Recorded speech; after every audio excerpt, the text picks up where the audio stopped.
কাউসারের মালিক আপনি নবীদের সরদার, রোজ হাসরে পিলাইবেন হাউজে কাউসার নবীজি আল্লাহ আল্লাহু লা ইলাহা মহব্বত জোরে আল্লাহ আল্লাহ লা ইলাহা পর্যন্ত আইনের আওতায় না আনা হবে ততদিন পর্যন্ত সারা বাংলাদেশে দুর্বার আন্দোলন গড়ে তোলা হবে।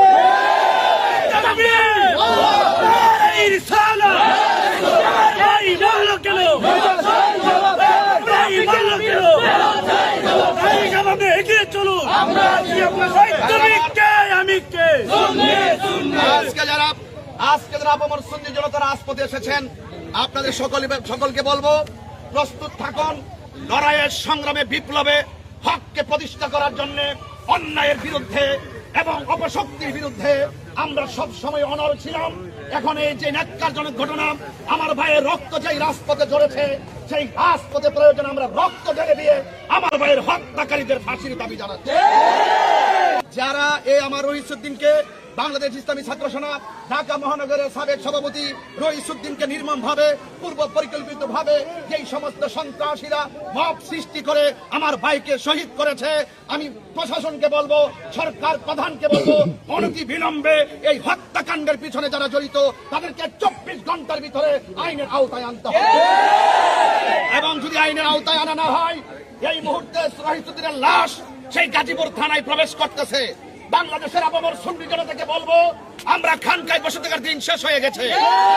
আমাদেরকে বিপ্লবী হতে হবে, আমাদেরকে সংগ্রামী হতে হবে। ভাই রহিসউদ্দিনের কোনো অপরাধ ছিল না, একটাই মাত্র অপরাধ, নারায়ে রিসালাতের স্লোগান দিয়েছিল, ঠিক কিনা? রহিসউদ্দিনকে যেভাবে নৃশংসভাবে হত্যা করা হয়েছে, আমি এই দেশের সরকারকে বলছি, যতক্ষণ না পর্যন্ত অপরাধীদেরকে ফাঁসির কাস্টে ঝুলানো না হবে, তাহলে সুন্নাত ওয়াল জামাতের সেই আন্দোলন থামবে না। আমরা ঘরের ভিতরে ফিরে যাব না। আল্লামা গিয়াসউদ্দিন আত-তাহিরি আমাদেরকে ডাক দিয়েছে, এটা মাত্র সামান্য মিস কল। আপনারা অপেক্ষা করুন, যদি 24 ঘন্টার ভিতরে আসামিদেরকে জেলের কাস্টে না নেওয়া হয়, ফাঁসির কাস্টে না ঝুলানো হয়, আমরা রাজপথের ভিতরে নেমে রক্ত দিব। আইনজীবী জ্ঞান সব একত্র হয়েছে, এখন করার কোনো ক্ষমতা নেই, ঐক্যবদ্ধ হয়ে গেছে। অনতি বিলম্বে আমার ভাই রহিসউদ্দিনের বিচার চাই, বিচার করতে হবে সরকারের কাছে, প্রশাসনের কাছে দূর দাবি জানাতে। ভারাক্রান্ত হৃদয়ে আজ রাজপথে দাঁড়িয়েছে। আপনারা জানেন, বিগত 26শে এপ্রিল ঢাকা মহাসমাবেশ অনুষ্ঠিত হয়েছিল। আমরা দেখেছি গাজীপুর থেকে একটি বিশাল বহর নিয়ে যিনি ঢাকা রাজপথকে কাঁপিয়ে তুলেছিলেন, সেই আমাদের রহিসউদ্দিন রহিস ভাই এর অন্যতম ব্যক্তি। সুতরাং আমরা দেখেছি রহিসউদ্দিন সাহেব তিনি অত্যন্ত দৃঢ়তার সাথে মহাসমাবেশকে প্রাণবন্ত করার জন্য যথেষ্ট আহলে সুন্নাত ওয়াল জামাতের কর্মীদেরকে যোগান দিয়েছিল, কথা বলে।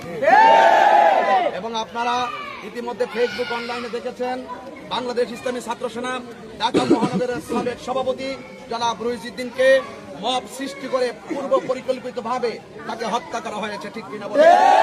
আমরা এটাও দেখেছি, তার উপরে মিথ্যা অভিযোগ তোলে তাকে গণপিটুনি দিয়ে থানার মধ্যে সুপর্দ করা হয়। থানার প্রশাসন আমার রহিসউদ্দিনের চিকিৎসা না করে সেখানে তাকে আটকে রাখা হয়, সেখানে চিকিৎসার অভাবে সেখানে সে মৃত্যুবরণ করে, কথা বলেন, ঠিক আছে? আমি মনে করি এই হত্যাকাণ্ডের পিছনে দুর্বিসন্ধিমূলক ষড়যন্ত্র রয়েছে। যারা এই আমার রহিসউদ্দিনকে, বাংলাদেশ ইসলামী ছাত্র সেনা ঢাকা মহানগরের সাবেক সভাপতি রহিসউদ্দিনকে নির্মমভাবে পূর্ব পরিকল্পিত ভাবে যেই সমস্ত সন্ত্রাসীরা মব সৃষ্টি করে আমার ভাইকে শহীদ করেছে, আমি প্রশাসনকে বলবো, সরকার প্রধানকে বলবো, অনতি বিলম্বে এই হত্যাকাণ্ডের পিছনে যারা জড়িত তাদেরকে 24 ঘন্টার ভিতরে আইনের আওতায় আনতে হবে। এবং যদি আইনের আওতায় আনা না হয়, এই মুহূর্তে রহিসউদ্দিনের লাশ সেই গাজীপুর থানায় প্রবেশ করতেছে। বাংলাদেশের আপামর সুন্নি জনতাকে বলবো, আমরা খানকায় বসে থাকার দিন শেষ হয়ে গেছে। আমাদেরকে বিপ্লবী হতে হবে, আমাদেরকে সংগ্রামী হতে হবে। আমার ভাই রহিসউদ্দিনের হত্যাকারীদেরকে যতক্ষণ পর্যন্ত আইনের আওতায় না আনা হবে, ততদিন পর্যন্ত সারা বাংলাদেশে দুর্বার আন্দোলন গড়ে তোলা হবে।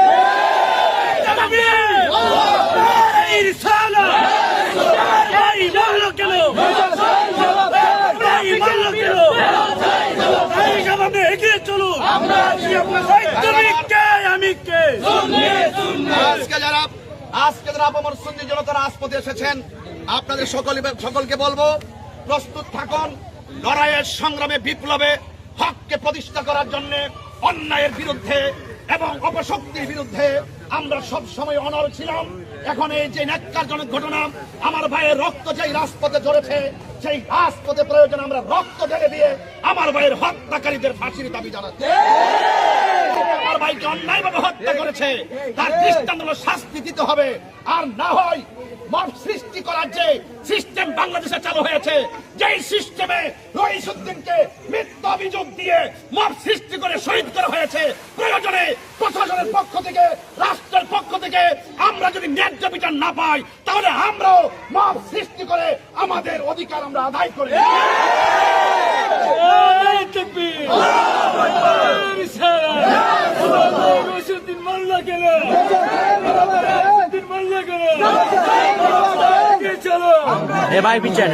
আসসালামু আলাইকুম ওয়া রাহমাতুল্লাহি ওয়া বারাকাতুহু। সভাপতি সুন্নি জামাতের সৈনিক, অত্যন্ত নির্ভীক সৈনিক, যিনি বিগত এপ্রিল ঢাকা মহাসমাবেশে অসংখ্য মানুষ নিয়ে যারা যিনি কাফেলা নিয়ে এসেছিলেন, সেই কাফেলা দেখে এক শ্রেণীর ষড়যন্ত্রকারীরা সহ্য করতে না পেরে আমার এই ভাইয়ের বাক শক্তিকে রুদ্ধ করে শহীদ করে যারা বিদায় করে দিয়েছে, আল্লাহ আপনি তাদেরকে ধ্বংস করুন। আল্লাহ মেহেরবানি করে আমার ভাই রহিসুদ্দিনের রক্তের বদৌলতে এই আহলুস সুন্নাত ওয়াল জামাতের প্রত্যেকটা প্রেমিকের হৃদয়ে ঈমানী চেতনা জাগ্রত করুন। আল্লাহ মেহেরবানি করে আমার ভাই রহিসুদ্দিনের আপনজন, মা বাবা, পরিবার পরিজন যারা রয়েছেন, আল্লাহ সকলকে ধৈর্য ধারণ করার তৌফিক দান করুন। হুরমাতে সাইয়্যিদুল মুরসালিন ওয়া আলা আলিহি তাইয়্যিবিন আত-তাহিরিন, লা ইলাহা ইল্লাল্লাহু মুহাম্মাদুর রাসূলুল্লাহ। কেন আমার ভাই মরল কেন? ইহুদির দালালেরা হুঁশিয়ার সাবধান, ইসরাঈলের দালালেরা হুঁশিয়ার সাবধান। সম্মানিত উপস্থিতি, আপনারা জানেন আমার ভাই পীর ওই আকীদায় আহলে সুন্নাত ওয়াল জামাত লালন করে বিদায় তাকে আজকে কষ্ট দিয়ে অমানসিক নির্যাতন করে তাকে তারা শহীদ করে দিয়েছেন। কথা বলুন ঠিক না ঠিক? আহলে সুন্নাত ওয়াল জামাত, আহলে সুন্নাত ওয়াল জামাতের একতাবদ্ধতা আপনারা দেখেছেন ঢাকা শহরে কয়েকজন পীর মাশায়েখের নেতৃত্বে আমরা সবাই যে একতাবদ্ধ হয়েছি। যদি আহলে সুন্নাত ওয়াল জামাতের সকল পীর মাশায়েখ একত্রিত হয়ে যায়, বিয়াদবের দলেরা বাংলাদেশ ছাত্র সেনার কর্মী মাওলানা রহিসুদ্দিন সাহেব, যিনাকে নৃশংসভাবে বাতিলরা হত্যা করেছে, সেই উপলক্ষে আমাদের আকাবির, আমাদের আইডল, যিনি কানকার পীর, রাজপথের বীর পীর মুফতি গিয়াসউদ্দিন আত-তাহিরি সাহেবের আহ্বানে আমরা এই মানববন্ধন অংশগ্রহণ হতে পেরেছি। এর একটি মাত্র কারণ, উনার একটাই অপরাধ ছিল, উনি কেন 26 তারিখে